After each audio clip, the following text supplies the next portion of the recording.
Hey everyone, welcome back. In today's video, I'll show you how to change your X, Twitter settings to view sensitive content. Let's dive right in. First, open the X app on your mobile device and ensure you are logged in to your account.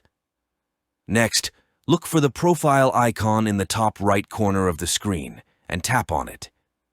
This will prompt a new window.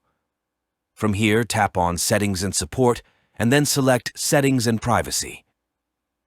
In the X settings, choose Privacy and Safety. Look for the option called Content You See and tap on it. Toggle on the option Display Media that may contain sensitive content and then tap on Search Settings. Now, toggle off the option Hide Sensitive Content. And that's it. You have successfully changed your X settings to view sensitive content. If you found this video helpful, don't forget to like, subscribe, and hit the bell icon. Thanks for watching.